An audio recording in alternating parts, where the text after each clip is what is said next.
3 गुना 4 गुना किया। कुल मिला के राज्य बजट का आधे से ज्यादा हिस्सा इसी प्रकार से हमारी योजनाओं के माध्यम से मिल रहा है। इसी कारण से हमारा ये बजट बढ़ करके पर्याप्त रूप से सारी योजनाओं को पूरा करने वाला हुआ। कुछ विषय अपने बीच में आए, कोई योजना पूरी नहीं होगी, बंद हो जाएगी, ये अनावश्यक डर है। माननीय अध्यक्ष महोदय, कोई लाडली लक्ष्मी योजना से लगा करके सारी योजनाएं, कोई योजना बंद नहीं होगी। नाते माननीय राज्यपाल महोदय के प्रति विशेष रूप से आभार व्यक्त करता हूं, जिन्होंने 16वीं विधानसभा के प्रथम सत्र में अभिभाषण देते हुए सरकार के विजन और मिशन को सामने रखा, हम सबको कृतार्थ किया।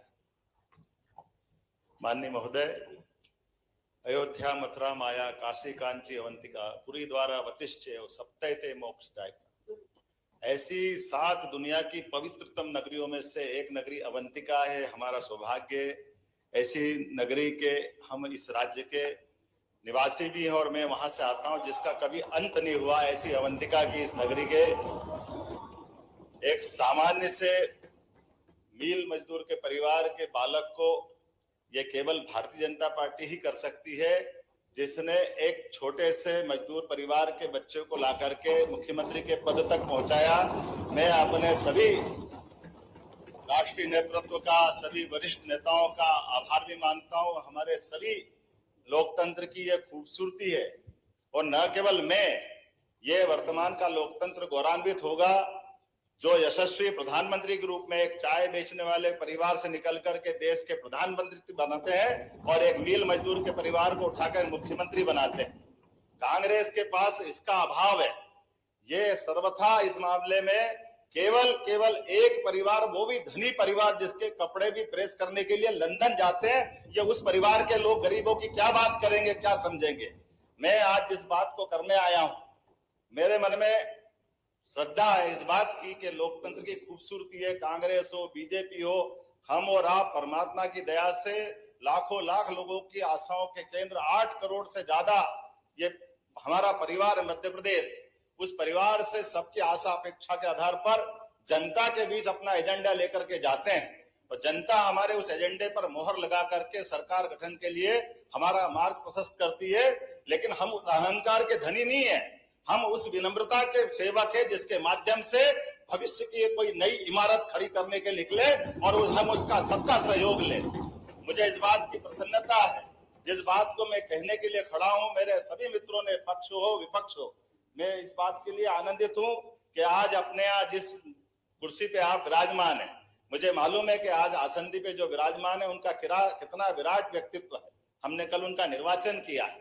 माननीय अध्यक्ष महोदय, हम सब इस बात को जानते हैं कि जिस छोटे से परिवार के साथ पार्षद के रूप में आपने ये राजनीतिक यात्रा चालू की, उसके पहले विद्यार्थी नेता के नाते से छोटे से गांव से आकर के भारत सरकार के लोकप्रिय और सबसे बड़े मंत्रालय में आपने सफलता से काम किया। कई बार हमारे अपने ही सदन के भी आप मंत्री रहे, प्रदेश के कई बार अध्यक्ष रहे। आपके नेतृत्व में प्रदेश ने इस बार फिर संगठन का आधार पर चुनाव लड़ा और अभी आपने, यही भारतीय जनता पार्टी की विशेषता है। मैं आभार मानता हूं आपका इस विनम्रता का भी, और ये बात हम सबके लिए अत्यंत आनंद की है कि मेरी सरकार आपकी इस छत्र छाया में अपने विकास के कदम बढ़ाएगी और हम सब आपसे समय समय पे, चाहे पक्ष हो या विपक्ष हो, आपसे हम आश्रय भी चाहेंगे कि हमारे द्वारा किए गए कामों पे आपके मार्गदर्शन में हम और नई ऊंचाइयां प्राप्त करें। इस चर्चा के इस सत्र में माननीय कैलाश जी विजयवर्गीय, वास्तव में आपने सही कहा भाई साहब, चाहे कैलाश जी हो, चाहे प्रहलाद जी हो, चाहे राकेश जी हो, चाहे गोपाल भार्गव जी हो, हमारे इधर सामने से भी रामनिवास रावत जी हो, हमारे अपने सारे, मैं तो कितना सौभाग्यशाली हूँ। 2 विधानसभा के पूर्व अध्यक्ष मेरे इस सदन के साथ में, डॉक्टर सीता शरण शर्मा जी, गिरीश गौतम जी, हम सब इतने आनंद में हैं, क्या नए क्या पुराने, सभी प्रकार के, मैं सभी का अलग अलग एजुकेशन, मेरे एजुकेशन की बात की है। मैं इस बात के लिए भी आनंदित हूँ कि यहाँ पर जो अधिकांश सदस्य जिनकी अपनी शैक्षणिक योग्यता और शैक्षणिक योग्यता से ज्यादा उनकी राजनीतिक योग्यता भी इस लायक है कि इस सदन को वो गौरवान्वित करेंगे। मैं आप सबका भी अभिनंदन करता हूँ। आज के इस चर्चा सत्र में माननीय रामनिवास रावत जी, बाला बच्चन जी, जो पूर्व नेता प्रतिपक्ष रहे, पता नहीं किस कारण से बाला जी आपका नंबर नहीं आया, मेरे आप खास मित्र हो, लेकिन उमंग जी भी आपके ही साथी है, पर मैं उम्मीद करता हूं कि आपके अंदर के दलों में, जैसे हमारे यहाँ तो थोड़ा ध्यान रखते हैं अगली पीढ़ी का, आप ठोकर खाने के बाद ध्यान रखते हैं। मैं उम्मीद करूंगा अगली बार हमसे सीखेंगे, क्योंकि ये जो व्यवस्था है, उमंग जी आपके धन्यवाद अदा कर रहा हूँ। मैंने तो प्रारंभ में भी कल अपनी बात कही थी कि हम और आप सब मिलकर के ये जो दुनिया का सबसे युवा देश अगर भारत है, और दुनिया के सबसे युवा देश को सबसे अगर आगे जाना प्रधानमंत्री के नेतृत्व में, तो निश्चित रूप से युवाओं को आगे लाने की आवश्यकता है। यह अलग बात है कि हमने नंबर मारा और हमने परमात्मा की दया से जनता के बीच गए, जनता ने हमारे निर्णय को मोहर भी लगाई और आपने ठोकर खाने के बाद किए। लेकिन आपकी पार्टी का एक रिकॉर्ड गलत है। अरुण यादव जी से पूरे टाइम काम करवा लिया, मौका आया तो फिर अरुण यादव जी पता नहीं कहां चले गए और फिर कमलनाथ जी, दिग्विजय सिंह जी आ गए। तो ये जो परंपरा है, इससे आपको नुकसान होता है। मैं तो आप ही की बात कर रहा हूँ। मैं अरे इतिहास है, खाली अभी आपकी बात हुई तो अपन आनंद लेने के लिए सुन रहे हैं, लेकिन ये बात तो सही है, इतिहास को कोई नकार नहीं सकता। वाला भी आपके साथ तो बहुत अन्याय हुआ। अरे आपके साथ तो इतना अन्याय है तो पूछो मत। आप नेता प्रतिपक्ष करके लड़ते रहिए, अरे आप तो लड़ते रहिए नेता प्रतिपक्ष करके, और मुख्यमंत्री का मौका आया तो कमलनाथ जी ले गए। तो मैं आपकी भावना से सहमत हूँ, आपसे मैं सहमत हूँ, मैं आपके साथ हूँ। मैंने पहले ही कहा, आपने इस व्यवस्था के आधार पे हम अपनी अपनी बात कर रहे हैं। मैं आज इस बात को लेके चलना चाहता हूँ। मैं अभी अपने सारे अलग अलग विभागों के बारे में बात हुई, यद्यपि ये बात सही है कि एजेंडे को बात करी, मैं आपके बीच गर्व से कह सकता हूँ कि भारतीय जनता पार्टी का संकल्प पत्र यह हमारे लिए अपनी पवित्र धर्म ग्रंथ की तरह है, ये गीता रामायण की तरह है। एक एक अक्षर से 5 साल तक हम अपने इस एजेंडे को लेकर आए सरकार बनाने के लिए। 1 महीने की सरकार के लिए नहीं है, ना 13 महीने की सरकार के लिए। और हम और आप 5 साल बाद बात करेंगे कि आप और हमने जो निर्णय किए थे, अपने संकल्प पत्र को लेकर आगे बढ़े थे, तो हम किस रूप में आगे बढ़े।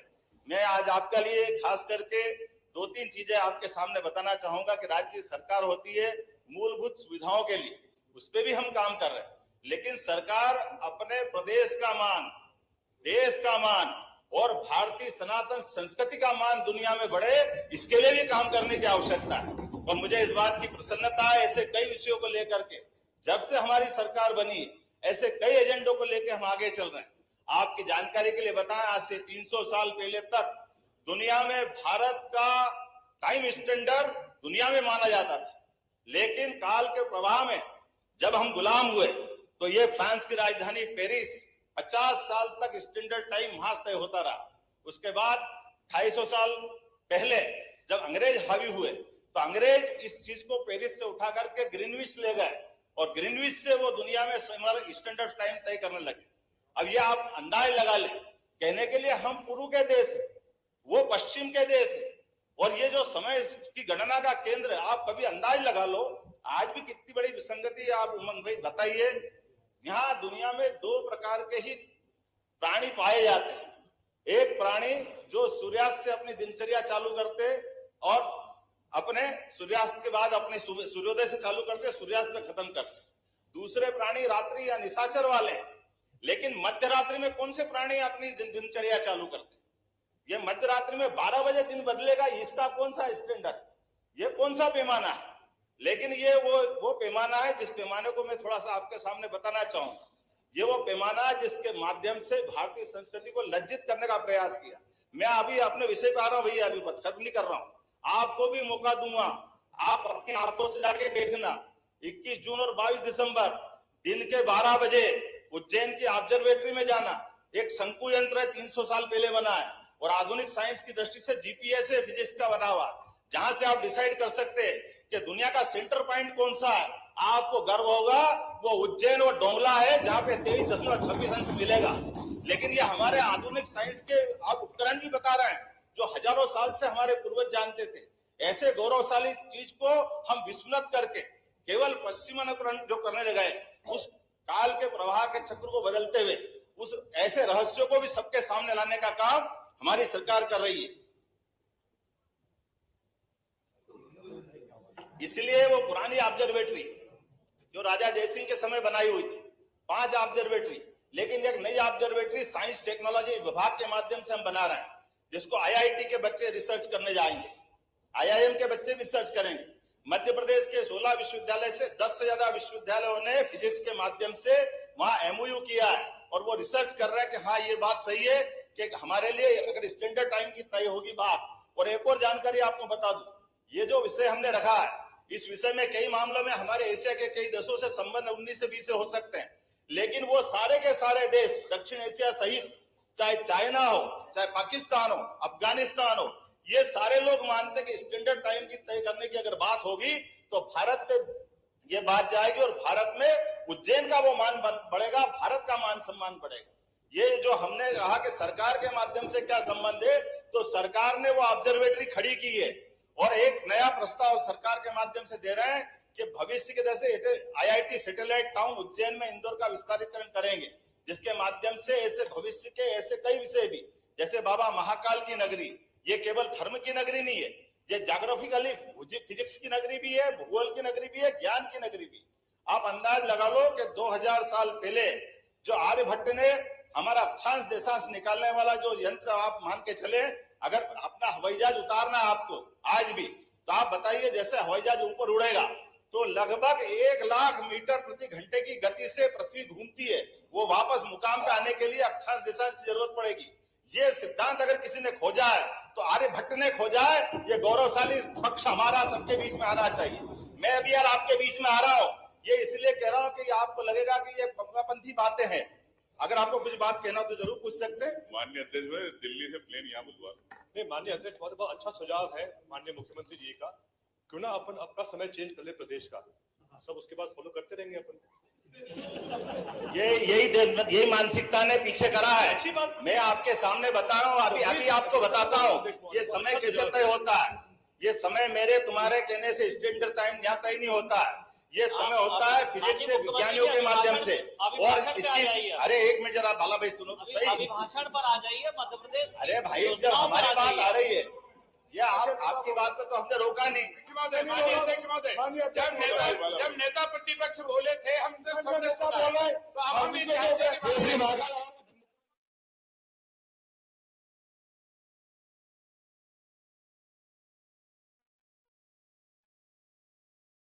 आपसे सहमत हूँ। मेरा इतना कहना है कि विज्ञान कांग्रेस अपने यहाँ वैज्ञानिकों की विज्ञान कांग्रेस है और हमारी सरकार इस दिशा में रुकना।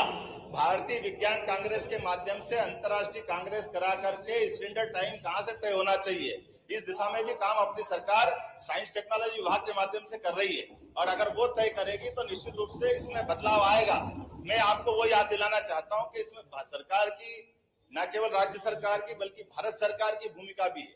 और भारत सरकार ये अंतर्राष्ट्रीय स्तर पे काम करेगी, लेकिन इसके लिए प्लेटफॉर्म बनाने का काम अपनी सरकार कर रही है और अपने विभाग कर रहे हैं। ये उसके बाद होने वाला काम है। मैं उसकी बात थोड़ी सी आपको बताना चाह रहा हूँ। और केवल ये नहीं, कुछ और भी विषय है, लेकिन चूंकि कहीं ज्यादा हो जाएगा इसलिए मैं थोड़ा उससे बचना चाहता हूँ। आप अंदाज लगा लो है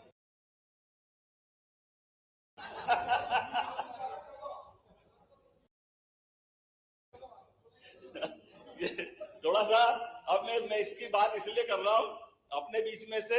जैसे आप ध्यान दीजिएगा कि हमारे यहाँ अपने सम्राट विक्रमादित्य, अब संवत की बात अगर करते तो आप अंदाज लगा लो, ये हमारे जो संवत है, आप संवत के मामले में आज भी मैं कांग्रेस पे ये इस ढंग से आरोप लगाता हूं कि आज भी कांग्रेस के उस तत्कालीन निर्णय के कारण से शक संवत की शासकीय मान्यता है, जबकि संवत की मान्यता होना चाहिए विक्रम संवत की। और विक्रम संवत ये सम्राट विक्रमादित्य के नाम का है, हमारा ये गौरवशाली पक्ष है। लेकिन केवल आपको वो बताइए, माननीय मुख्यमंत्री जी, 2 संवत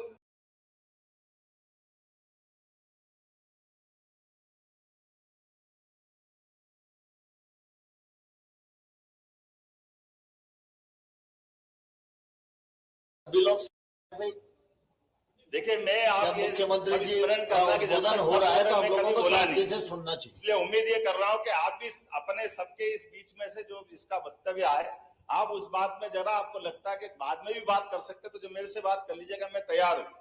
लेकिन ये सारी विषय इसलिए रख रहा हूं कि ये सरकार का हिस्सा है, ये सरकार से अलग नहीं है। मैं जो भी बात रख रहा हूं उसमें प्रत्येक चीज में सरकार इन्वॉल्व है, सरकार की मदद के बाद वो चीज खड़ी हुई, उसमें कुछ भी अलग से नहीं। इसीलिए जैसे मैंने विक्रमादित्य की बात कही, अभी अयोध्या की बात करें तो अयोध्या भी विक्रमादित्य पे जाके टिकेगी। आप अयोध्या और विक्रमादित्य का अंतर नहीं, आप इसका रिकॉर्ड देखिए, पिछली बार हमारे उत्तर प्रदेश के माननीय मुख्यमंत्री साथ में आए थे उज्जैन में, योगी आदित्यनाथ जी, उन्होंने इस बात को कोट किया कि आपका उज्जैन से ही विक्रमादित्य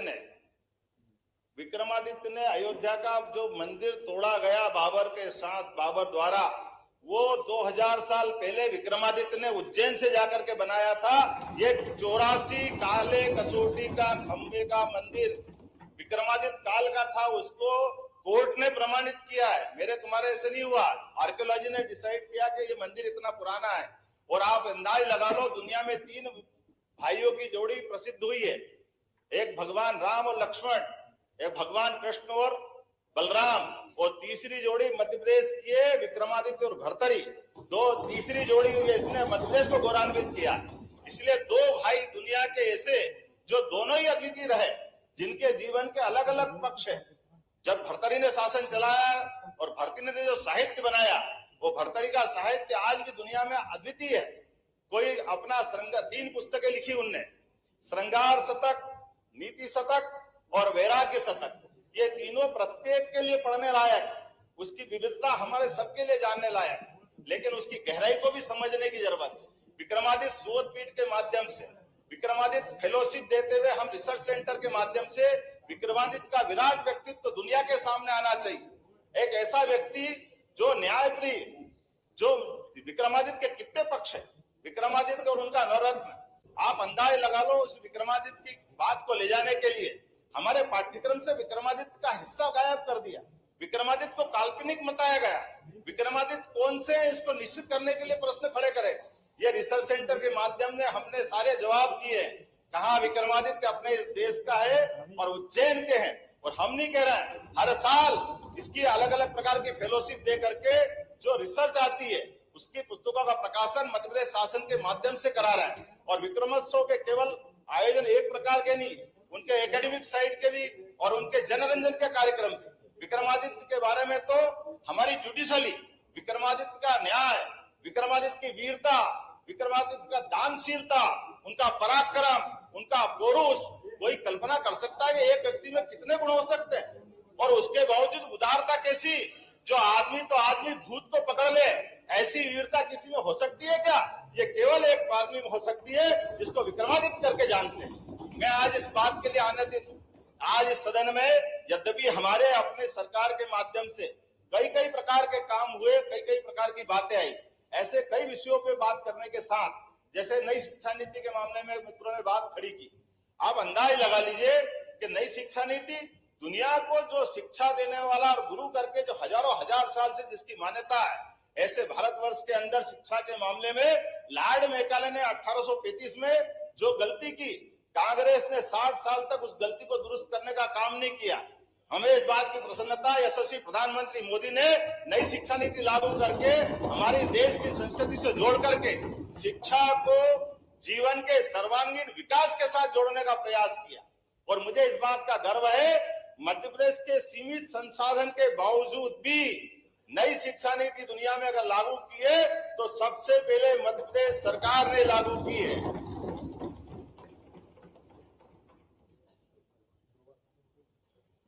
अपनी नई शिक्षा नीति के बारे में अगर सरकार के इस विषय को मैं अगर सदन में रखता हूं तो आप सबके लिए भी ये विषय अच्छे रहेगा, आप भी बात करेंगे कि आप हमारे अपने महाविद्यालय के अंदर अगर पढ़ना चाहे आप तो कोई एज लिमिट नहीं है। पोता, पिताजी, दादाजी, जिनको एडमिशन लेना वो सब एडमिशन ले सकते हैं, कोई बंधन नहीं है। एक आदमी 2 डिग्री लेना चाहे 2 डिग्री ले सकता है, कोई बंधन नहीं। हमारे कोर्स की डिजाइन भी बीए, बीकॉम, बीएससी से बदल करके, कोई साइंस का व्यक्ति इच्छा रखे कि मैं एक आर्ट्स का सब्जेक्ट पढ़ना चाहता हूं तो वो आर्ट्स का पढ़ सकता है। और ऐसे कई प्रकार के कोर्स, जिन कोर्स के बलबूते पर हमको अपने जीवन के मार्ग तय करना, जीवन की दिशा तय करना, वो हम कर सकते हैं। ऐसे सारे विषयों को लेकर नई शिक्षा नीति बहुत बड़ा रोल अदा कर रही। इस नई शिक्षा नीति को मामले को लेकर के कभी मौका पड़ेगा अध्यक्ष महोदय तो आप एक विशेष सत्र बुलाएं और अपन इस पे खुल करके चर्चा करें, क्योंकि नई शिक्षा नीति के क्रमशः अब 3रे वर्ष में हमने प्रवेश किया और अंतिम वर्ष में प्रवेश करते करते ऐसे फालतू के कई बंधन हम खत्म करेंगे। जिन बंधन के आधार पर केवल कागज की डिग्री लेने के लिए विद्यार्थी प्रेरित होते थे, कागज की डिग्री के बजाय जो डिग्री मिले उससे जीवन में सार्थकता आए, जीवन में उसका उपयोग हो। इसीलिए हमारी अपनी सरकार की पहली बैठक में हमने एक निर्णय लिया कि सभी प्रकार के कोर्स एक जिले में कम से कम एक ऐसा कॉलेज एक्सीलेंस खोले जिसमें पढ़ने का मौका मिलेगा। तो 52 ही जिलों में हमने 52 एक्सीलेंस, और अब जो सरकारी 55 हुए तो उसको बढ़ा के 55 तक ले जाएंगे, एक्सीलेंस कॉलेज में ले जाएंगे। इसी में निर्णय लिया कॉलेज किस प्रकार के होंगे, कॉलेज सर्व सुविधा युक्त होंगे, जिसमें खेलने का मैदान, हॉस्टल, सभी प्रकार के पाठ्यक्रम को पढ़ने की गुंजाइश, उसी में ई लाइब्रेरी, और इसी के साथ साथ बस की व्यवस्था भी रहेगी। 20 किलोमीटर के रेडियस में जाकर के बच्चों को अपने ही महाविद्यालय में आने के लिए किसी और पर निर्भर नहीं रहना पड़ेगा। हमने इसी में दूसरी व्यवस्था की, डिजी लॉकर की। हमारे बच्चे जो अपनी मार्कशीट को, स्थानांतरण सर्टिफिकेट को लिए घूमते थे, अब डिजी लॉकर के माध्यम से मध्य प्रदेश देश का ऐसा पहला राज्य बना है जिसको कोई पत्र अलग से कोई पेपर ले जाने की जरूरत नहीं। वो सारी की सारी सुविधाएं वो सबके लिए उपलब्ध रहेगी। हमारी सरकार ने तीसरा निर्णय लिया कि रजिस्ट्री करने के बाद आपको अलग अलग हमारे पटवारियों के चक्कर लगाने की जरूरत नहीं है, सबका नामांतरण अपने आप होगा। 1 जनवरी से जो लागू होगी व्यवस्था, ताकि बीच का ये जो अव्यवस्था है या अव्यवस्था हम खत्म करने वाले। हमारी सरकार ने निर्णय किया जो सुप्रीम कोर्ट निर्णय करती थी। ये पता नहीं क्या है, मित्र हमारे पे आरोप लगाते हैं, पता नहीं क्यों लगाते हैं। सुप्रीम कोर्ट निर्णय करती, सुप्रीम कोर्ट से बड़ी कोई ताकत नहीं है, लेकिन सुप्रीम कोर्ट के निर्णय को लागू कराने की कभी आपके मित्रों, आपके पूर्ववर्ती सरकार में हिम्मत नहीं रही। सुप्रीम कोर्ट ने निर्णय किया 3 तलाक खत्म कर दो, आपकी सरकार ने उस फैसले को लोकसभा में बदल दिया। ये आपकी दुर्भाग्यपूर्ण व्यवस्था है। हमारी सरकार ने 40 साल पहले पुराने लिए 3 तलाक के निर्णय को भी माननीय मोदी जी के नेतृत्व में बदल के रख दिया कि सरकार होती निर्णय लागू कराने के लिए। अगर निर्णय अच्छा है, सुप्रीम कोर्ट का निर्णय है, जनहितैषी है, महिला हितैषी है, वो निर्णय क्यों लागू नहीं होना चाहिए? डंके की चोट लागू कराने के निर्णय हमारी सरकार ने निर्णय किया है। आपके मामले में राम मंदिर के मामले को कितने प्रकार से उलझाया गया, कितने प्रकार से लटकाया गया, ये आपकी सरकार थी। और हमारी सरकार ने, सुप्रीम कोर्ट ने निर्णय लिया राम मंदिर वही बनेगा। तो डंके की चोट राम मंदिर के मामले में सरकार ने निर्णय लिया, माननीय मोदी जी स्वयं वहां उपस्थित हुए और हमारी सरकार ने राम मंदिर बनने का मार्ग प्रशस्त किया। और मुझे इस बात की प्रसन्नता है, हमारी इस मध्य प्रदेश सरकार ने निर्णय लिया है कि राम भक्तों पे जहां जहां गोलियां चली थी बाउंड्री पर, जहां जहां पास के राज्य में जिनकी आपके पीछे से सपोर्ट थे, उन सरकारों को हमारे लोगों गोलियों से भूना गया था, कार सेवकों को अपमान किया गया था। हम फूल बिछाएंगे आनंद के साथ। 22 जनवरी को पूरी सरकार स्वागत करेगी, मध्य प्रदेश सरकार, राम भक्तों का, राम दर्शन करने जाने वालों का। और तीर्थ दर्शन यात्रा के माध्यम से हमारी सरकार ट्रेनों से, बसों से जिनको अयोध्या की इच्छा होगी सबको पहुंचाने का प्रयास करेंगे। यह हमारी व्यवस्था के आधार पर। अरे हम तो सबका स्वागत करेंगे, हमको मालूम है। अब सब चले, अब क्या दिक्कत है? भगवान राम के लिए हमको मालूम है, लेकिन राम कैसे हैं? आप भी राम अब करना सीखे हो, लेकिन राम, हमारे राम कैसे हैं? आप बताओ, कोई ऐसा शासक हो सकता है क्या जिसके केवल नाम में, नाम तो केवल राम है, लेकिन राम कहाँ कहाँ कैसे कैसे दिखाई देते? राम हमारे दिखाई देते, हम राम राम तो हमको लगता अभिवादन कर रहे हैं, अपना जय सिया राम आनंद में आ जाते हैं। आराम, सोने भी जाए तो राम के पास, विश्राम तो राम। और आप राम नाम सत्य करने वाले कोर्ट में सर्टिफिकेट देते थे कि राम का अस्तित्व कहाँ है, राम जी कहाँ है? कपिल सिब्बल का आज भी एफिडेविट इस बात के लिए लज्जित करता है कि आपने प्रभु श्री राम पे प्रश्न उठाए थे, आज आप उनकी बात करते कि हाँ हमारे भी राम है। अरे तुम्हारे राम तो होते तो तुम ये सर्टिफिकेट क्यों देते? ये मामले क्यों उलझाते? राम मंदिर के मार्ग में क्यों बाधाएं खड़ी करते? ये बड़े दुर्भाग्य का विषय। और अब फिर मामला है, चलो आप भी समझ जाओ, कोई बात नहीं, राम की बात पूरी हो गई, आ जाओ कृष्ण भगवान की, कृष्ण कन्हैया लाल की जय। मथुरा में आओ, मथुरा में कौन मना कर रहा है? बोलो भगवान कृष्ण की जय जयकार करो। ये हमारी सरकार है। मध्य प्रदेश के अंदर भगवान कृष्ण के जहां जहां पांव पड़े, जहां जहां लीला रची है, चाहे अपना उज्जैन जहां उन्होंने 64 कला 14 विद्या सीखी, या आपका धार का पास का अमझेरा जहां रुक्मी के साथ उनका युद्ध हुआ, या जाना पाओ इंदौर के पास की वो पहाड़ी, जहाँ परशुराम जी भगवान को सुदर्शन चक्र देते हैं, वो सारे स्थान तीर्थ के रूप में डेवलप करेंगे। ये हमारी सरकार का निर्णय है। हम इन सारे निर्णयों के लिए सरकार में आए हैं, हम ये कोशिश कर रहे हैं। माननीय अध्यक्ष महोदय, राज्यपाल का अभिभाषण और मुख्यमंत्री जी बोल रहे हैं, क्या है अभिभाषण? इसमें है अभिभाषण में कहा है?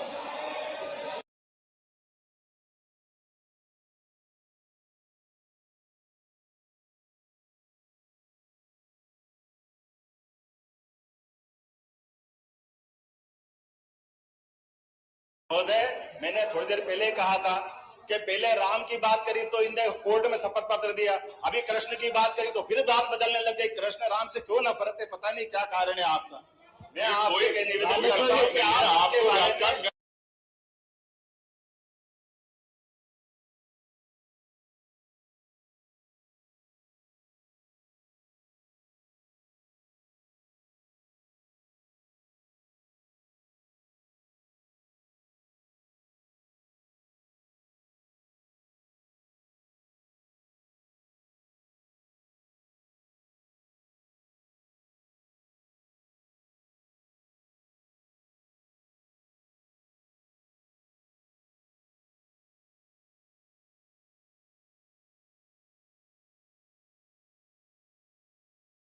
तो है, मैं बताना चाहता हूं। अरे हमने तो कहा का सब, कपिल सिब्बल किसके थे? कपिल सिब्बल किसके थे? कपिल सिब्बल किसके थे? वेणुगोपाल किसके थे? कांग्रेस के सारे महासचिव क्यों शपथ पत्र देने गए? भगवान राम के मामले में, राम सेतु के मामले में, ये सारे सुप्रीम कोर्ट के अंदर दस्तावेज क्यों लगाए? अब हमने थोड़ी लगाए, हम तो हमेशा उसकी बात करने गए।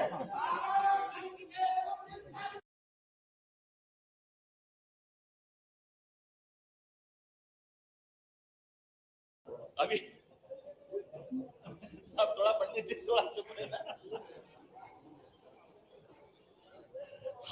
अभी थोड़ी सी बात अपने काम की भी करें, जिस तरह से आगे अपन ने निर्णय किया है। मैं इस 2-3 बातों को और बताकर अपने विषय पे अभी आऊंगा, क्योंकि जो विषय आपके सामने इसलिए बताया कि ये आपके मेरे पक्ष विपक्ष के नहीं है, तथ्यात्मक बात है जिसमें सरकार का योगदान है, जिसके माध्यम से हम आगे बढ़ रहे हैं। हमने आपको कहा कि अगर महाकाल का महालोक बनाया है तो महाकाल के महालोक में त्रिवेणी संग्रहालय भी बनाया, जहां त्रिवेणी संग्रहालय में भगवान महाकाल के कारण तो उज्जैन जाना ही जाता है। लेकिन हम ये जानकारी ले लें कि शैव संप्रदाय हमेशा, शैव संप्रदाय की लंबी परंपरा, फिर हमारी दूसरी परंपरा शाक्त देवी परंपरा, तो हमारे जो 51 शक्तिपीठ उसमें से माता हरसिद्धि का भी एक स्थान, उसी प्रकार से भगवान कृष्ण की वैष्णव परंपरा भी है, तो कृष्णायन भी बनाया। ये सब शासन के माध्यम से बनी हुई चीज है, इसको कोई हमने मर्जी से नहीं बनाया। और उनके जीवन काल से लेकर उनकी विविधता वाले सारे साहित्य, सारी वनस्पति, सारा आर्कियोलॉजी से संबंधित विषय, सारे संग्रहालय, उनको जोड़ करके हमारी सनातन संस्कृति को केवल हिंदू मुसलमान नहीं, विदेश से भी कोई आकर के हमारी संस्कृति को देखना समझना चाहे तो ये उनके लिए भी अवसर उपलब्ध कराने की बात है। हमारे लिए तो सौभाग्य की बात है। हमारे लिए आज वर्तमान के दौर में दुनिया में मोदी जी के नेतृत्व में जिस प्रकार से मोदी जी ने भारत का मान बढ़ाया, सम्मान बढ़ाया, दुनिया भारत को जानना चाहती है, दुनिया सनातन संस्कृति को जानना चाहती है, दुनिया हमारे बीच में वो सारे चीज ढूंढना चाहती है जो सर्वे भवन्तु सुखिना, सर्वे सन्तु निरामया, सर्वे भद्राणि पश्यन्तु मां कश्चित् दुर्भाग् भवेत्। हमारी सारी संस्कृति को लोग देखना समझना चाहते, हमारी अच्छाइयों को जानना चाहते, उन विषयों को हम अपने साथ लेकर के हम उनको पाठ्यक्रम का भी हिस्सा बनाना चाहते। मैं आज अपने बीच में से 2-4 बातें और कहूंगा, यद्यपि मैंने माननीय अध्यक्ष जी से कहा था कि 3 बजे के आसपास में मेरे को जाना है, लेकिन आज 4 बज गया है। मैं लंबा तो भाषण इतना है कि अभी अपन बात करेंगे तो ज्यादा हो जाएगी, लेकिन फिर भी अब इसको समापन की तरफ लाते हैं। आपने सड़कों की बात कही, आप अंदाज लगा लो, अभी हाल किसने रखा था, उनने कहा था कि वित्तीय वर्ष में प्रदेश सरकार ने का जो केंद्रांश है। माननीय अध्यक्ष जी, माननीय मुख्यमंत्री जी, मेरा निवेदन।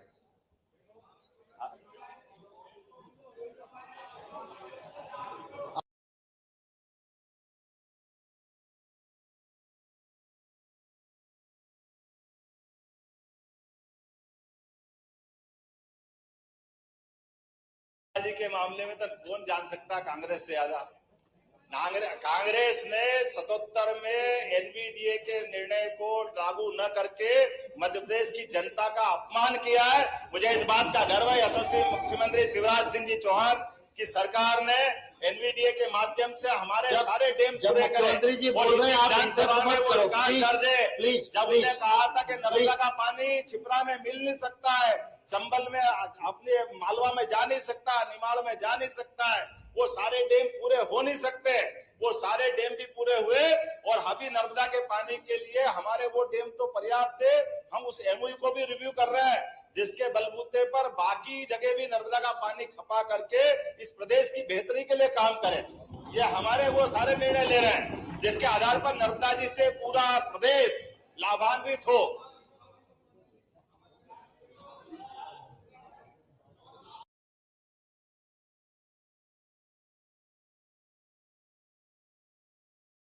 चिंता मत करो, आप जो कहोगे बिल्कुल करें, बस आपका पक्ष गलत है, जो आ जाओ तो और ज्यादा करें। मैं माननीय बाला बच्चन जी ने एक विषय उठाया, आपने कहा पहले केंद्र सरकार 75% राशि देती थी, अब घट करके 60% हो गई। आपकी जानकारी के लिए बता दूं, पहले वास्तविक स्थिति 75% को घटा करके 60% इसलिए किया गया कि केंद्रीय राज्य में राज्य का हिस्सा केवल 32% था, जबकि अब ये बढ़कर के 42% हो गया। ये केंद्र सरकार ने हमारा राज्यांश बढ़ाया, कम नहीं किया। इसी प्रकार से कई और मद हैं जिन मदों को मैं उल्लेख करूंगा तो लंबा हो जाएगा, लेकिन प्रत्येक मद में भारत सरकार में यशस्वी मोदी जी ने अपनी राशि को 3 गुना 4 गुना किया। कुल मिला के राज्य बजट का आधे से ज्यादा हिस्सा इसी प्रकार से हमारी योजनाओं के माध्यम से मिल रहा है। इसी कारण से हमारा ये बजट बढ़ करके पर्याप्त रूप से सारी योजनाओं को पूरा करने वाला हुआ। कुछ विषय अपने बीच में आए, कोई योजना पूरी नहीं होगी, बंद हो जाएगी, ये अनावश्यक डर है। माननीय अध्यक्ष महोदय, कोई लाडली लक्ष्मी योजना से लगा करके सारी योजनाएं, कोई योजना बंद नहीं होगी। सारी योजनाओं के लिए पर्याप्त धनराशि हमने रखी है। इसी प्रकार से गैस कनेक्शन की बात है, गैस कनेक्शन की राशि भी सभी को बराबर मिलेगी, किसी की कोई राशि नहीं कटेगी। अगर इन्होंने बोला योजना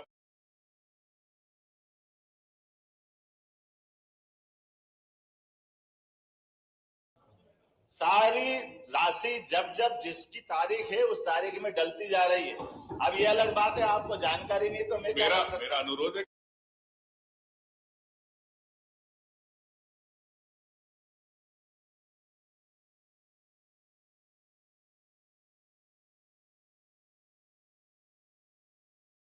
बन सकता है, इसमें भी एक बना दे। अरे एक मिनट, हाँ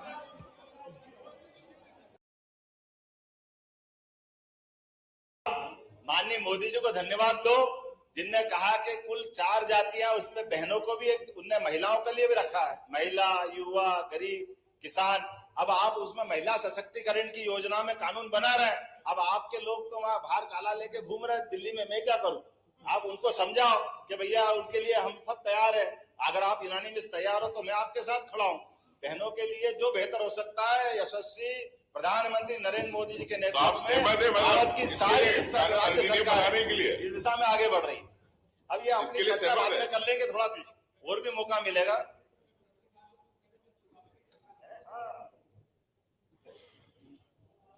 डबल इंजन सरकार का चमत्कार क्या होता बताना चाहूंगा कि मध्य प्रदेश से बीमारू राज्य का कलंक हटा। 5 लाख किलोमीटर से अधिक लंबाई की चमचमाती सड़कें अगर बनी है तो केवल डबल इंजन सरकार के कारण बनी। 47 लाख हेक्टेयर में सिंचाई की सुविधा अगर बढ़ी है तो केवल डबल इंजन सरकार माननीय मोदी जी के कारण से बढ़ी है। हमारी विकास दर आज 16% से ज्यादा हो गई है तो केवल मोदी जी की सरकार के कारण से हुई है। हमारा सौभाग्य है। प्रति व्यक्ति 1,40,000 से अधिक अगर हुई है तो उसमें एकमात्र कारण माननीय मोदी जी का।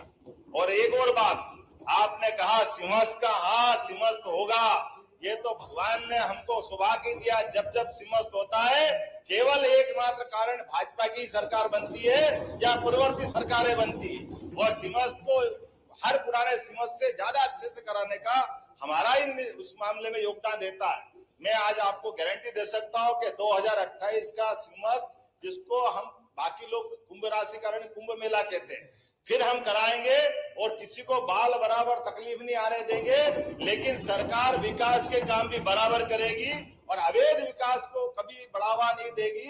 ये किसी भी कारण से अवैध कॉलोनियों को बढ़ावा नहीं देगी। नियम कानून के अंतर्गत जो जो हो सकता है वो सारे प्रबंध हम करने वाले हैं। इसमें किसी प्रकार का कोई कॉम्प्रोमाइज नहीं करेंगे। माननीय अध्यक्ष महोदय, विषय तो बहुत लंबे है और बहुत सारी बात करना, लेकिन चूंकि समाचार का समय हुआ है, आज हमारा अपना इस सदन का एक तरह से समारोह का समय आया है। मैं आज अपने सारे वरिष्ठों का, सारे मित्रों का, जिनने सकारात्मक माहौल में एक अच्छे विषय को अच्छे ढंग से, जिसकी शुरुआत ही आप स्वयं करें हमारे सदन की, आपका चयन में हमारे नेता प्रतिपक्ष ने, उनकी कांग्रेस पार्टी ने, भैया आप पटेल साहब याद रख लेना, अपने हेमंत कटारे जी, आपने कल कोर्ट किया था। मैं कांग्रेस पार्टी को धन्यवाद देता हूं जिनने ये हमारे सामूहिक नेतृत्व करके एक अच्छी परंपरा स्थापित की है कि सदन के नेता सर्वानुमति से बनना चाहिए और इसी प्रकार से चर्चाएं भी सब होना चाहिए। मुझे इस बात की भी प्रसन्नता है, मैं आपको धन्यवाद देना चाहूंगा। बीच में टोका टाकी तो चलती है, लेकिन स्वस्थ आलोचनाओं का एक क्रम जारी रहे, इससे कोई मना नहीं।